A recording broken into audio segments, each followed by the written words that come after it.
Hello, everyone. Welcome to tonight's program. I hope everyone is having a really wonderful week and is excited to go into their weekend.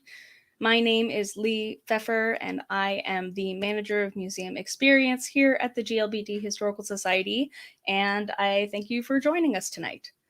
I want to start by acknowledging that the GLBT Historical Society is based on Ohlone tribal land, and I invite any Indigenous folks with us today to make themselves visible in the chat and be recognized as we honor the contemporary and ancestral lives of America's Indigenous peoples. This event is recorded and will be posted to our YouTube channel and our website. And if you're watching along with us live this evening, we welcome your active participation in the chat and encourage you to post comments, observations, and questions. Tonight, we're going to have a really fun conversation about some of the objects that we have in our collection. Before I turn it over to our wonderful host for the evening, Ramon Silvestre, I would like to tell you a little bit about the Society and the work we do. Founded in 1985, the Gay, Lesbian, Bisexual, Transgender, or GLBT Historical Society is recognized internationally as a leader in the field of LGBTQ public history. Our mission is to collect, preserve, exhibit, and make accessible to the public materials and knowledge to support and promote understanding of LGBTQ history, culture, and arts in all their diversity. We have two sites of operation. We have our GLBT Historical Society Museum located in the heart of the Castro, and that opened in 2011. We are currently open, so you are welcome to go and reserve your tickets online. We'd love to see you back in the museum. And the Dr. John P. DeCecco Archives and Research Center in the Mid-Market District. Please check out our growing array of exhibitions, events, and archival resources online at glbthistory.org. We're always adding new things, as well as welcoming people back into our physical spaces. Finally, I want to thank all of our members and donors who make this work possible. If you're not already a card-carrying member of the GLBT Historical Society, I invite you to consider joining. Members get a variety of cool perks, including a 20% discount on purchases of swag from our online store.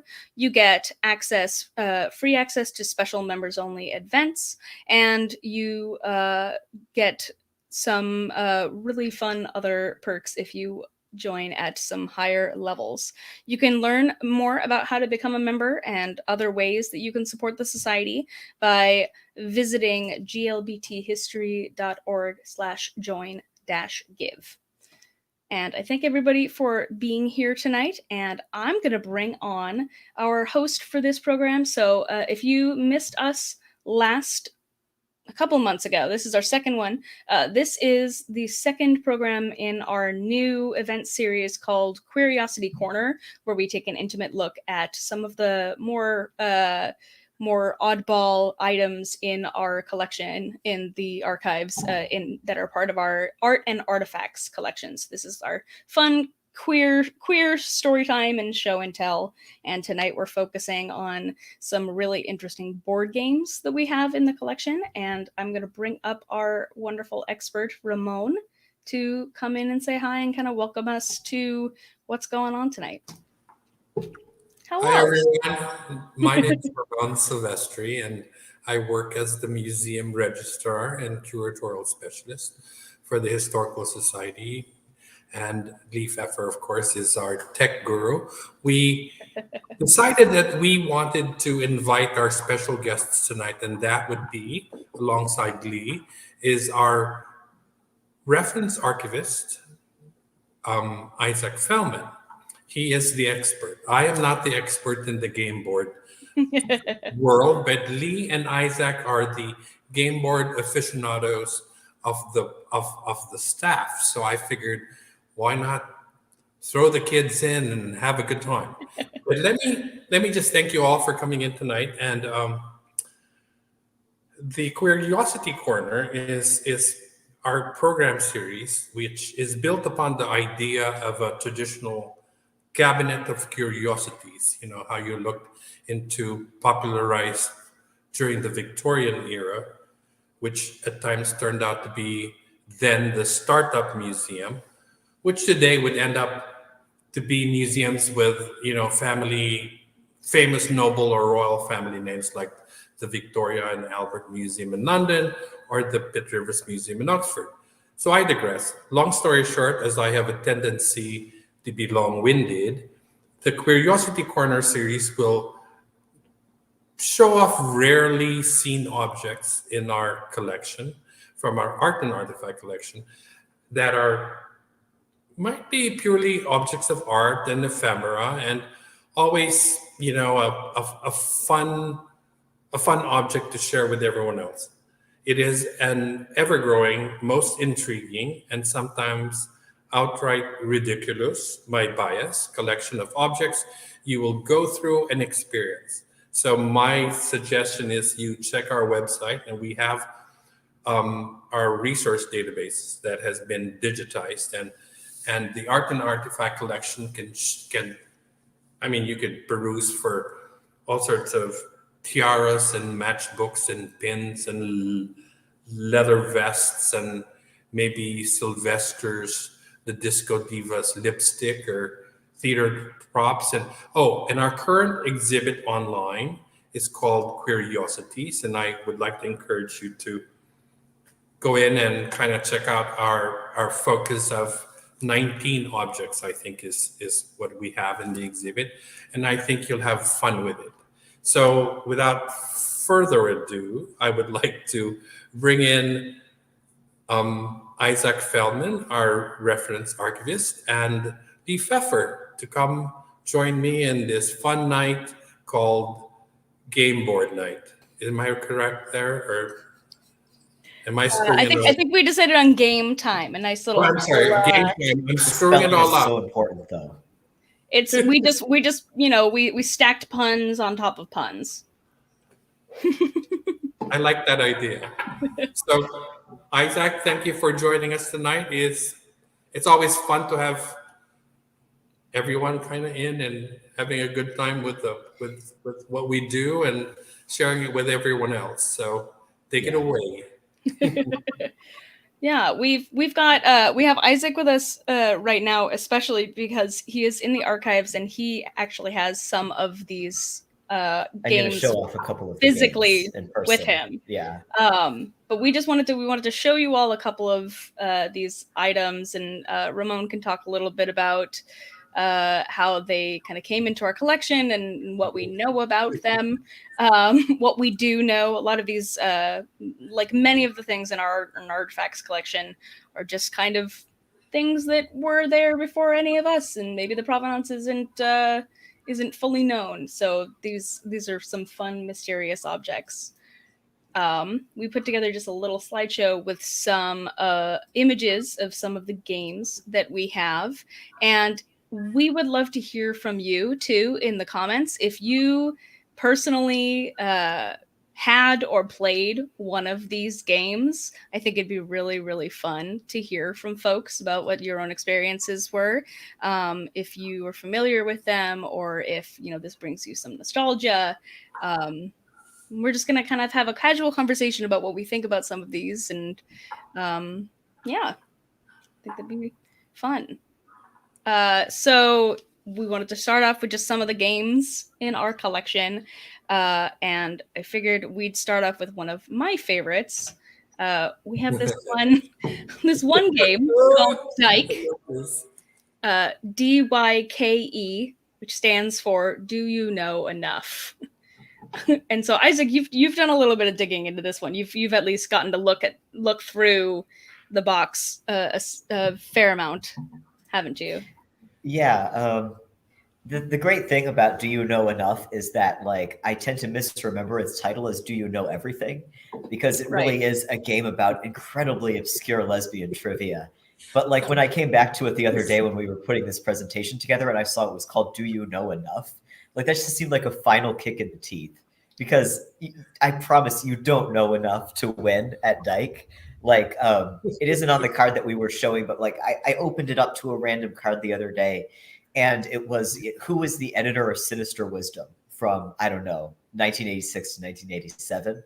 I think that the card that we have here is actually hard enough. Is anybody close enough to read it? Yeah, let's see. We've got Or, you know what I mean? Does anyone have the screen set up? Yeah, hang on, it's in there somewhere. Yeah. Well, we've got. I mean, it's got it's got the answers there for us. So everybody here who's watching is cheating along with us. But very obscure kind of 19. What is this? What is this? Trivia. 1980s, circa 1980s. Exactly. Like lesbian monoculture. Circa 80s. Right. I think that it speaks to a time when like lesbian culture was very, it was just this whole, you knew all the musicians and you knew just all of the interesting, like semi-public lesbian. I don't know. So here are a couple of questions. So this is the more difficult one, and I'm reading through my cheat sheet. What is the title of the book written by Mary Louisa Gordon about the ladies of Langolan? It's like, I have no idea. Because everybody knows that. And so the answer to it says The Chase of the Wild Goose. So I'm sorry, I apologize. I'm not sure. That's the answer. And then the second one says, what vegetable applied superficially relieves tired eyes? So the answer is cucumber. So that's a little easier. And then so we've got Ramon or Isaac, do you have this one in front of you with you? Do you have the rule book for this one? No, it's in the back. No, I don't have it's in that the back. one. So this is one that we actually if you visited the Oakland Museum of California a couple of years ago when they had their Queer California exhibit, this one was on display and you got to play a copy of it. And so it's basically an incredibly difficult trivia game. And I would be curious to take a look at the rules of this and see what there's codes on the side there for, like, I'm imagining different genres of the questions. So you could probably choose between different ones. Like, I'm guessing A is for art. Then there's E, S, F, G, M, E, O, and P. So if anybody, has played Do You Know Enough? Please let us know. I just, what I wish I looked up before this conversation was whether you play it on a Trivial Pursuit board, because it does seem to basically be lesbian Trivial Pursuit, but right. Just impossibly high level. What I wonder, how does FG, because that's a sports question. Like, yeah, I don't know. How does FG relate to sports? But anyway, it's so a mystery until we actually get to look at it. Something about basketball games. The next one that we have is probably one of our most well-known ones, is Gay Monopoly. You guys want to talk about this one a little bit? I actually am here with Gay Monopoly right now. As you can see, it's different from regular Monopoly in that it is round. This was not enough to stop it from being sued out of existence by the Parker Brothers company. Exactly. But I have also the rules here, which are, I opened them at random. Straight City. This is a square, sometimes called the land of the living dead, or just New Jersey for short. Straight City is also a state of mind. Actually, no mind is more like it. Remember, these are people who read the National Enquirer or watch 12 weekend ball games to add, quote, excitement to their lives. You can escape Straight City, which is it's also jail, like it's the jail space on a traditional Monopoly board. You have to roll a 6 or a 9 or pay $69. I'm not sure that the humor of Gay Monopoly is extraordinarily sophisticated, but it's definitely, I don't know, it's definitely got some of the most graphic design of any of these games. Exactly. There's a lot happening here. It was made by a crocodile who's flagging. Sorry, Ramon, go on. No, go ahead. I was just going to pitch in that it was made by the Parker sisters, of course, sued by the Parker brothers for basically infringement of the game. And the interesting part of this whole game too is the little how you would in regular Monopoly have buildings and houses, and it's all kind of themed with Tom of Finland. So there's all the interesting little iconic Tama Finland objects as your objects on the game board on the game board. So it's always like it really is amazing when you think about the parallels in how people really got creative about it. I mean, within the community. So it's amazing and it's hard to find. So we do have a little bit of a plug on this one. We are planning our annual gala in October, and we were told that a excellent copy of Game Monopoly is being offered as a silent auction item. So keep an eye on that one once we get everything online and once we start advertising our gala in October. So I love all the comments on Yeah, it looks our like a couple of people have a copy of this one at home. So just a couple of things we want to highlight is, like Ramon was saying, instead of buying things like houses and hotels, you are visiting bathhouses and bars. It really is just like a one-to-one. Yeah, it's like a one-to-one skin of Monopoly. Chance cards have become camp cards.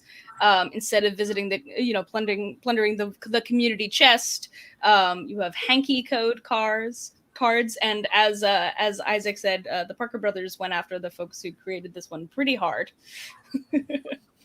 I would also just like to point out that the even the little game pieces are extremely cute and good, like the Leatherman cap, the bear, the Jeep. I don't really know what's gay about the Jeep, but the Jeep. I mean, you have to use your imagination. Subaru, I could make an argument, but right, yeah.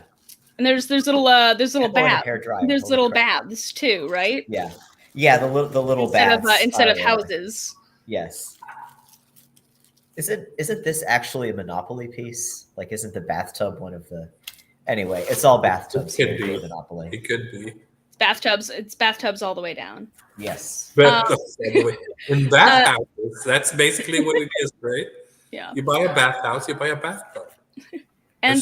And this wasn't the only kind of reskin of Monopoly, and this is something I think that you'll see kind of a theme through these. Is a lot of these games are ones that were just kind of reskins of existing games that allowed LGBTQ people to kind of find a little bit of community and representation in playing these games that in many ways reflect just kind of a heteronormative goals of society, going around buying a house, having children, etc. There's another game later on that we're going to show that is based off of the game of life, and so I think it's really interesting that these just kind of subvert that. So we have another kind of reskin of Monopoly circa 1994, I think what it was. I couldn't find specifics, but this is another one that was is called Homonopolis, the most gayotic game. I think that was. I'm not sure if they were trying to make it a pun on chaotic or exotic, but I don't know how successful that was. The board itself is a pink triangle, magnificent, iconic. Yeah. And so in this one, you are. This is actually, I don't know if you can see it, but it is. There's much of it is written in Dutch or in German, and you're bar hopping around Amsterdam, and there are character pieces called barkeepers and back rooms. There are social service cards, now what cards, and instead of going to jail, you go to the S&M cellar. So you can actually. I just wanted to let everyone know that these are just these random objects that kind of have been in the collection for so long, and we never know.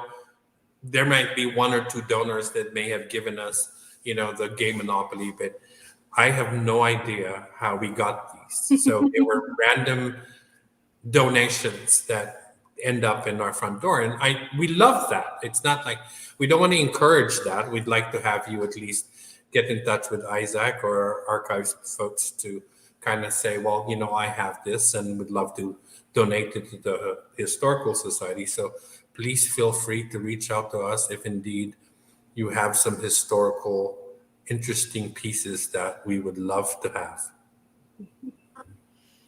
Yeah. And if you have any context on any of these, too, feel free to reach out as well. Because like Ramon was saying, we don't have a lot of documentation for some of these, and that's can sometimes be the struggle of being a kind of grassroots organization, that some of the earlier records that we have, we have these wonderful objects, but don't necessarily have a through line to how they came to us. We have another game that is kind of the other, I would say, flavor that some of these games came in, which is called Gay Strip Down. There you go. It's every excuse in the book to get naked. On the cover, it literally says, created to stimulate libidos, comma, arouse lust. Yes, for consenting gay males only.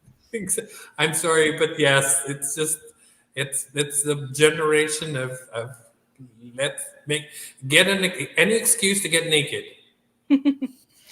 Yeah, so you'll see there's a couple of games like this that are more party game styles that encourage getting together and involving a lot of double entendres and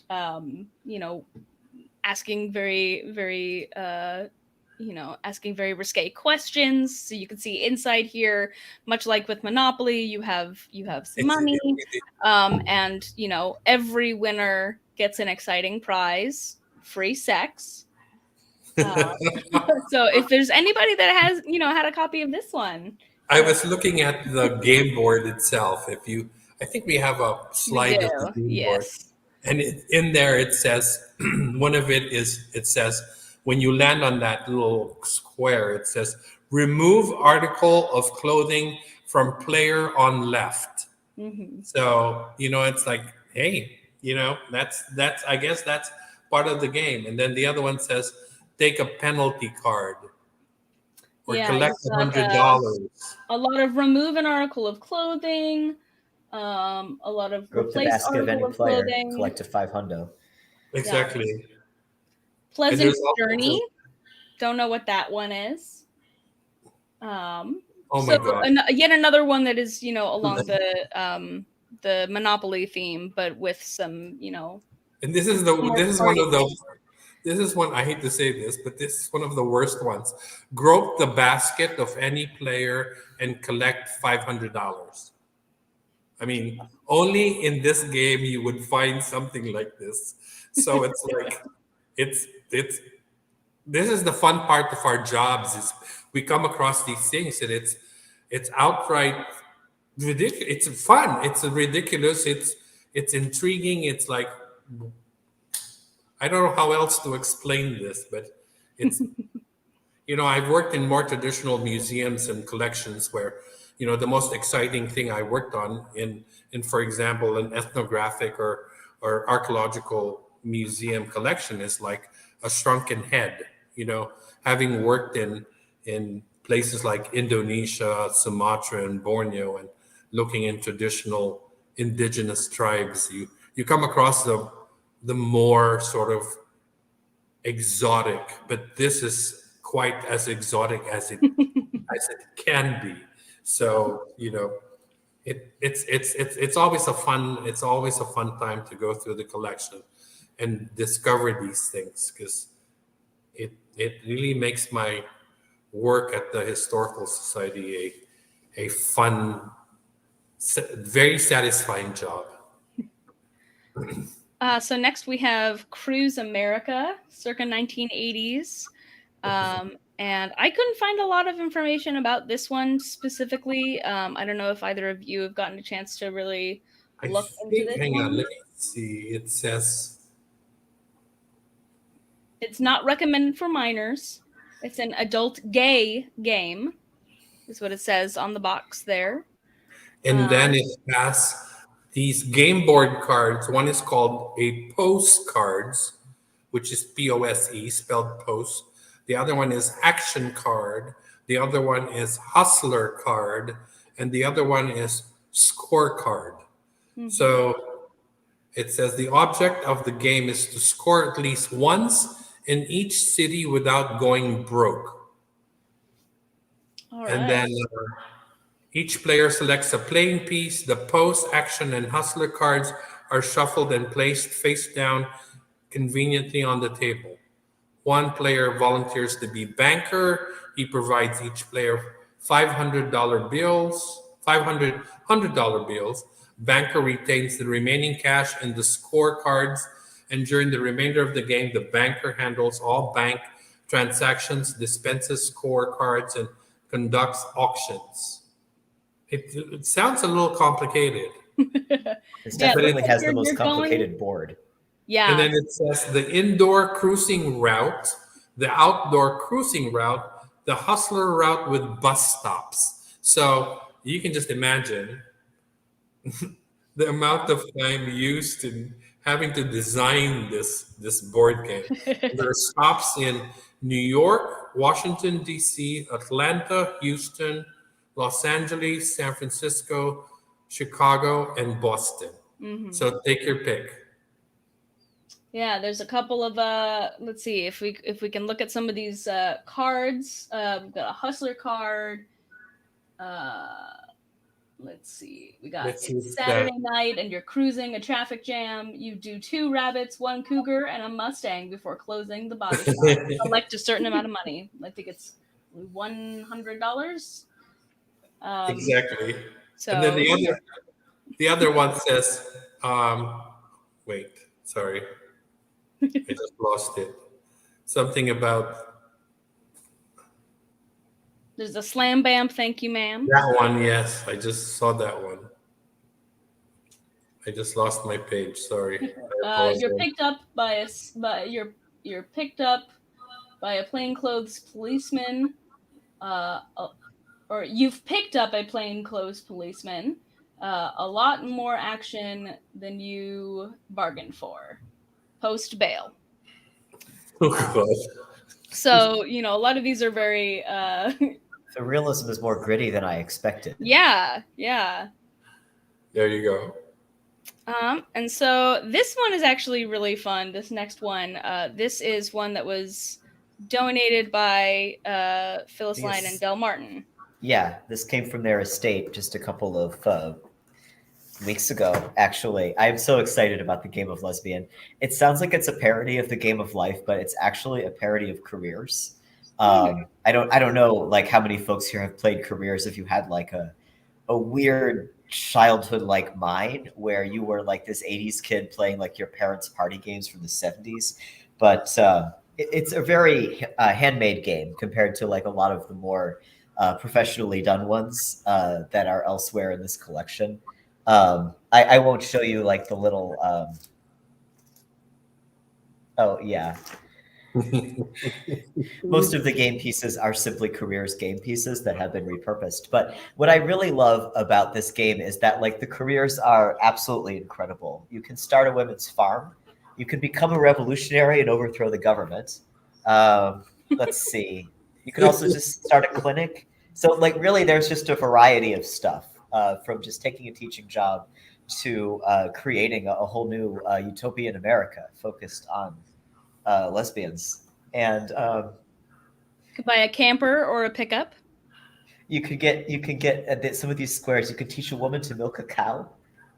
I don't even know. Rich older dyke becomes your patron.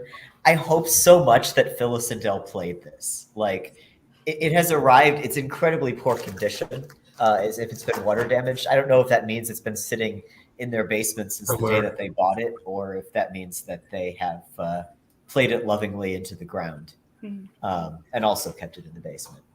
I'm so curious to know what these surprise convenience, those green spots on the board. It says, collect an encounter card. Encounter card. If you have any encounter cards in front of you, Isaac. I actually do. Take a vacation on the Isle of Lesbos. You may receive an inheritance from a lesbian aunt. Most of these are just like you can enter a certain career path. I have to admit, they're not as fun as they potentially sound. I mean, I would like to have a surprise visit to the Isle of Lesbos. That sounds great. I mean, yeah, I just because you may become a revolutionary because of your great skills, all expenses paid. It's nice to know that someone is making scholarships for revolutionaries. Um, yeah, And you may it's come out. amazing. It's just amazing the when you look at how the gay men's game board game is so different from something like this. It's like I don't. I do. It's a true struggle for me, like not to stereotype, like exactly. these two wonderful kinds of people. But it does seem like the gay board games are horny, and the lesbian board games are There you go. more intellectual. That's the best. That's the best description. That's the best description, Isaac. Gay men board games are horny, and that's about it.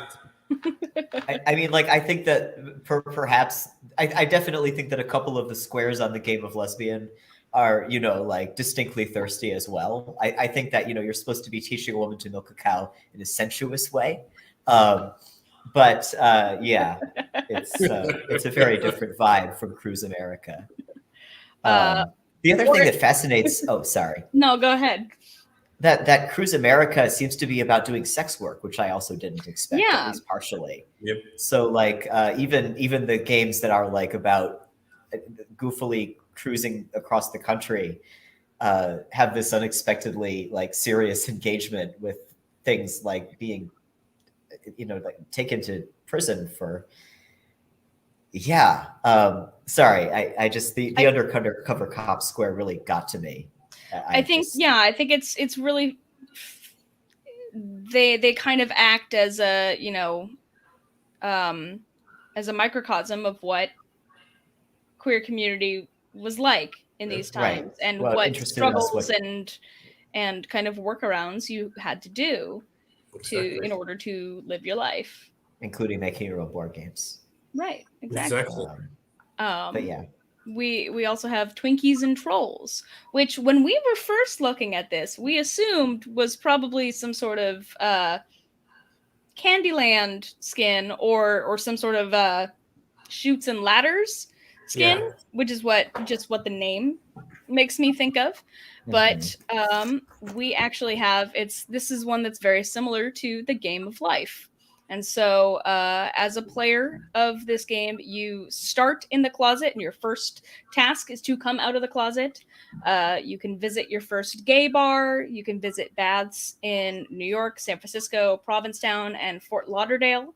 And the goal of the game is to go around and collect as many encounters with Twinkies, which are hot young gay men, and avoid Trolls, which are old ugly men. And you can choose from various careers, including hairdresser, decorator, advertising, and here's our game board here, and so you can see it goes through. It goes through. We got Hollywood, San Francisco, Boston. So it seems like a lot of these games are really consistent in acknowledging like the locuses of LGBTQ or at least gay male kind of metropolitan life, which was something that I wasn't expecting until I started diving into these. We got Just Getting Started. You go Coming Out. Go to your local bar. Go on to the leather bar. I love the color and the creativity that is put on these boards just from a graphic design perspective. Right. Yeah. Yeah, this one's really bouncy and pretty. Exactly. It's just a good. It puts you in a good mood. Yeah. Yeah. I like the keys here. There's just a lot of graphic symbolism in here too, I think, which is really fun. And there's a whole bunch of other games that we don't have in the collection, but when we were looking at this, we saw there's Another one that starts you out with coming out of the closet called the Rainbow Game, Gayme, yet again. There was another one that I came across called Dial M for Murder, which is like one of those murder mystery dinner party set kind of games. Um, there's a couple of others that I think are bouncing around in there. So if you have one of these that we don't have in the collection, let us know. Tell us what you think about them, and maybe reach out to Isaac. And maybe there's room. Maybe there's room in the archives. I can't promise anything. But yes, we have these all live in the same extremely special box that I would rescue from a fire if allowed. Yeah. I agree, Isaac. I would save this entire box of game board games. They're amazing. They're just, you never think that, I just thought there was just regular Monopoly and Scrabble and everything else. And you come across something like this and you kind of go, this is cool. Yeah. Yeah. God, what I would really love to do also is meet with the people who made these. Like, that would be an oral history interview. Like, how did you, since most of them are parodies, and possibly sort of trying to get around intellectual property laws on the grounds of parody. But, what drew you to a particular one that you were going to riff off of? Did you like careers or did you hate careers? Which was the reason that you wanted to make a lesbian careers? Or a gay life. Yeah. Yep, exactly. It's like when you think about, games now played by the generation of like everything is on your phone and on a screen, and all of a sudden you have an actual. It's actually really cool from that perspective. It's an actual piece of. I even call it art from the perspective of like it's beautifully done.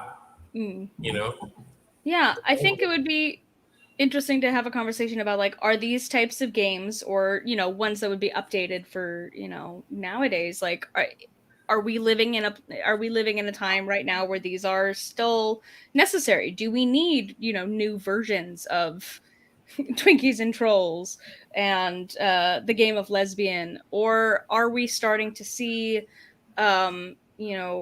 representation and community in other ways that games like this, and trying to find our ways into injecting our own kind of cultural experiences into these institutions of gaming is something that's needed right now. And let me just recognize some comments on our comments page. William Wilson loves the buttons in Isaac's background. Thank you, William. And then Miguel E. Gutierrez Ranzi says he still has his, I think we were talking about Game His, Monopoly, Game but Monopoly. also he mentions, I have the Rainbow Game I would like to donate. So please reach out to Isaac at glbthistory.org, and we'll make sure, we make it happen. And then Yeah, definitely get in touch with us. Exactly. And Mandel Ilagan says, I have a copy of this one as well. So and I think that was for Game Monopoly as well. Game Monopoly as well. So, feel free to kind of reach out to us and we'll make it happen. Yeah. And thanks for the compliment on the buttons. These are sort of, Ramon told me these all came together. I thought that they were just something that we constructed out of different buttons we had, but no, it all came together as a donation to the Art and Artifact collection, basically is. And so it is an amazing, piece of history right behind Isaac, just because the buttons come from different, events, whether it be a protest or a quote unquote smart ass comment on certain whatever it might be, or and it when you look at it, you see the history of the community based on the buttons, and it really is amazing. I mean, it makes it a piece of history that people never realize that, buttons that are basically if they're called ephemera, so they belong to they get disposed of. You may keep them in a box and for years, and but it's all in one wall, and it's like, oh, this is so cool. So we decided to hang it in our reading room so everyone can kind of have a look see on there, and we've had a few researchers come in and have taken their pictures against that button, the button blankets or banners. So yes, come visit us and you will see our fun objects. So yeah, and I know one of the things we wanted to do to kind of close out the evening tonight, this may be a little bit shorter program than usual, but we wanted to kind of talk about, like, what are some games out there that you can play right now? We're living, in 2021, and we're at a totally different kind of world than a lot of these games were created in. And so what are some of the games that we can find out there right now, whether they're board games, card games, tabletop role-playing games? There's a lot of different areas in which you can find queer content in that in that area. And so I kind of wanted to highlight a couple that you might want to check out. One of my favorites actually is a tabletop role-playing game that is created by actually a dear friend, April Kit Walsh, and it just recently had a successful Kickstarter and is out in the world. And it is a role-playing game that is that emphasizes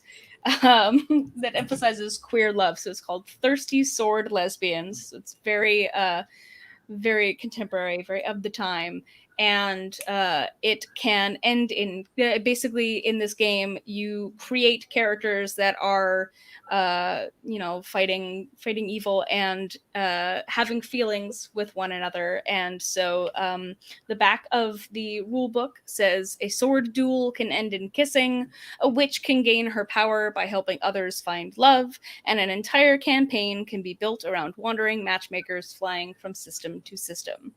Thirsty Sword Lesbians is a role-playing game for telling queer stories with friends.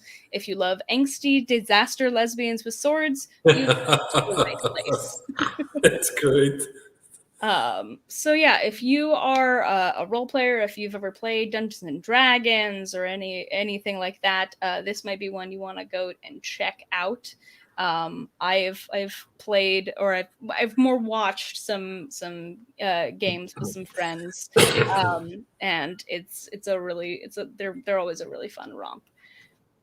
There is also, for those of you who are fans of the party game Cards Against Humanity, there's another game out there called The Queer Agenda, which is essentially the same thing. I mean, if we're taking from Cards Against Humanity. Cards Against Humanity is basically a adult and offensively skinned apples to apples.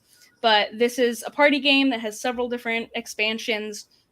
And you have somebody who is asking a question card, like the hottest new Broadway musical is all about, and then everybody puts their favorite answer card in, and the person who is the person whose turn it is gets to choose their favorite, and all of the cards are written by LGBTQ comedians. So there's a whole bunch of different types of answers, and they have like several pride packs. They've got a whole bunch of different things. And then one of the others that I found is there is actually this is another trivia game, so along the lines of That's do you okay. know enough? Yeah, it's called That's So Gay, a game of LGBTQ discovery. So if you just go to that'ssogaygame.com, I believe is where I found this one. There's a whole bunch of different questions, specifically about LGBTQ history from across centuries and around the world. And it also is, very culturally based. So a lot of celebrity, sports, TV, again, kind of Trivial Pursuit style. But yeah, so those are some fun things. And I love this. You win bingo chips for each correct answer, and the winner is the first to build a rainbow flag. That's great. That's It's really amazing. good. So you can see that you've got a little That's little cool. game board here, or your little scoreboard. It looks like you put your little chips on there. And then this is the last one that I kind of wanted to highlight. I myself am a person who comes from the fandom world. And so this is a game that I have encountered called Slash, Romance Without Boundaries. And so this is yet another game that is somewhat, a party game, one that you kind of hang out with friends and tell stories. So players compete to create the best romantic fan fiction pairing. Everybody gets a hand of their favorite characters from pop culture, history, and literature, and the matchmaker selects one from their hand and places it up on the table. So basically, you have somebody that you have, like, let's say, I have Kirk in my hand, then other people might put in different characters. Kirk might be paired with Cruella de Vil, or might be paired with Mercutio from Shakespeare, various different people, and you kind of come up with fun stories about why those pairings would work or would not. I mean, Kirk Mercutio is great. They're just Classic. sort of this like trickstery type A guys who they've got a line for everybody. It's like, what happens when they meet? Where do they meet? We've got Anjanette in our comments saying that they would love to play the game of Lesbian, and how amazing it is that it's Del Martin and Phyllis Lyons. I know I'd really love to hear more about it. I'd really love to, I mean, honestly, I kind of want to like make copies of all of these, games that are playable, and have like a GLBT Historical Society board game night when we, I think that's a great eventually idea. get back into being able to do physical in-person events at the museum. Exactly. I think that'd be a fun program, is to host a game night at the museum when we can all be together, and we can have all these games and we can all kind of have fun with it. So, and I am so thankful that I invited Lee and Isaac as our game aficionados, because they're my experts in the field. So please feel free to reach out to them, because I'm the old dude. I play Scrabble. You play Scrabble. Yeah, is there anything else that either of you would want to talk about with, some of the games that we've shown tonight, or, why do you think these games are significant? How do they, reflect the realities in which they were created?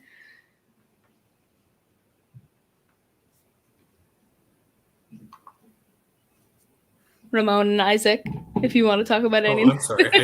I think it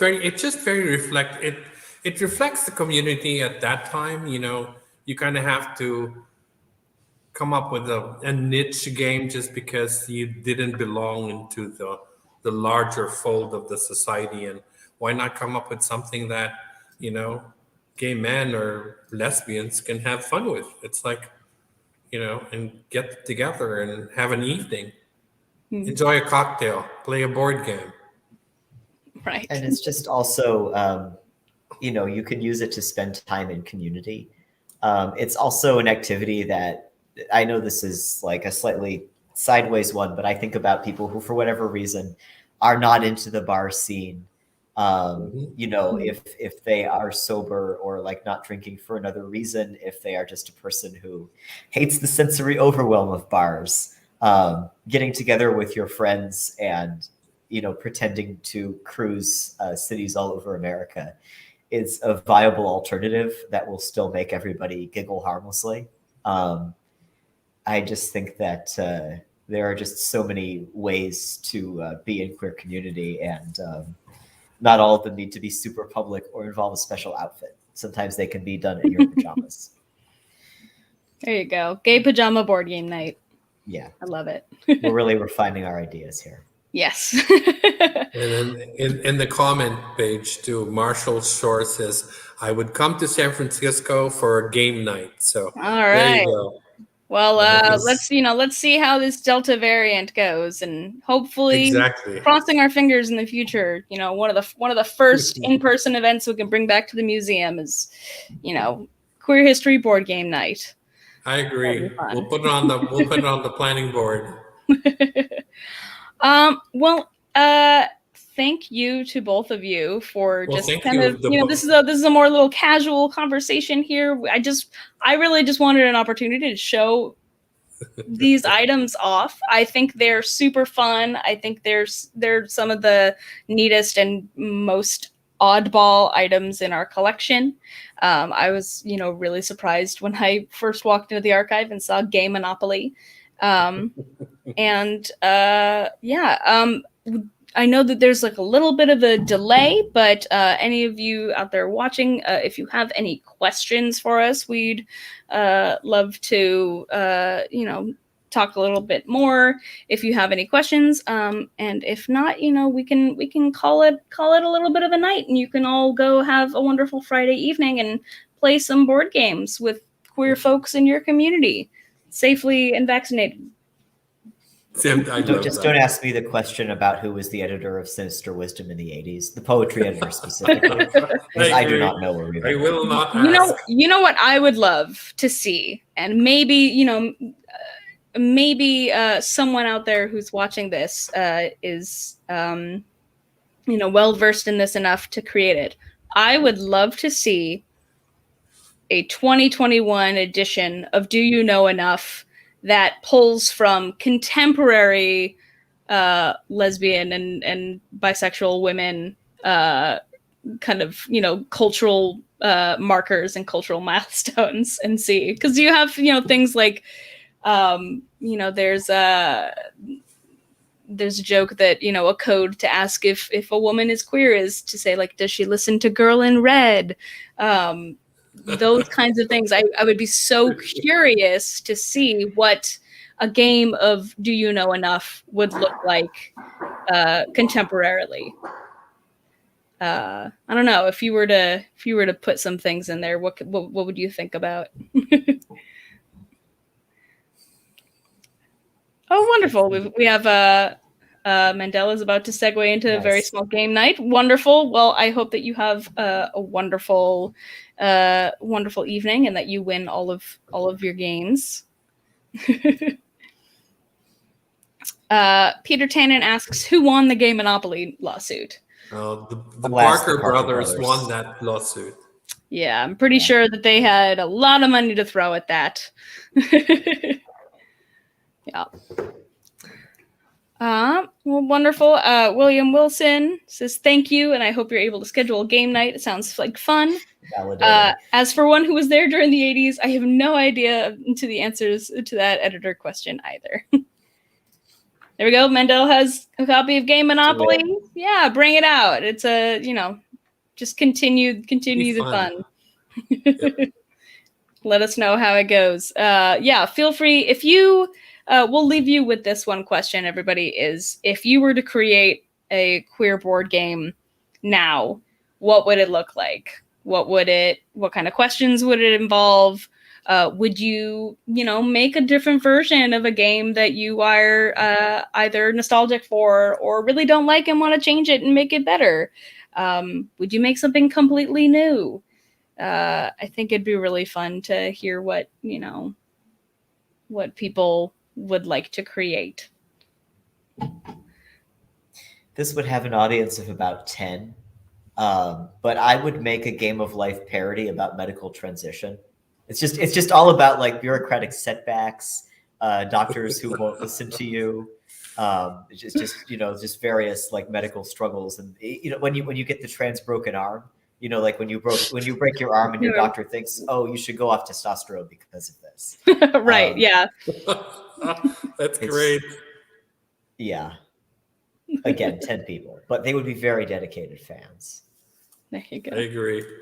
Yeah. Oh, William Wilson says Gay Jeopardy.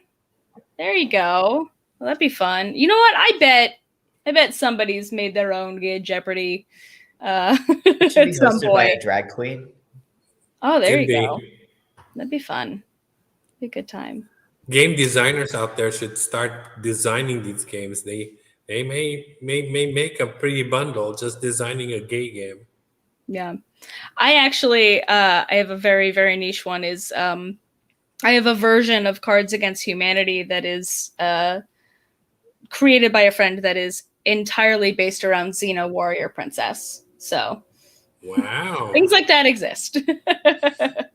Yes, it is called Cards Against the Known World, which is really fun. Very, very specific niche questions Yep. about the show and about, you know, the community around it. But yeah. Well, thank you to both of you for joining us tonight. And thank you to everybody who hopped in with comments and questions. Kind of feels a little bit like we got to have, you know, a little board game evening without, you know, getting to actually play. And thank you again. Yeah. Thank you, Lee and Very Isaac, charming. for, Thanks. you know, filling our little curiosity corner tonight. So you will definitely be in my expertise field. Our game, I hate to call you game board fiends, but you might as well be. Can we I'll be claim Game that Boys title. with an I? Yeah, there you go. Ooh, I like that. Beautiful. Well, all right. Well, thank you everyone for joining us. Our next program is going to be next Thursday. We have our Queer Culture Club with Terry Beswick, and our guest for that evening will be Susan Stryker. So if you haven't already reserved your tickets, go ahead and grab them on our website. Again, they are free. If you want to kick a donation our way, we are always very, very appreciative. And I hope that you all have a wonderful Friday night and a safe weekend. great. Good night, everybody. Bye, everyone. Thank you all. Most appreciated.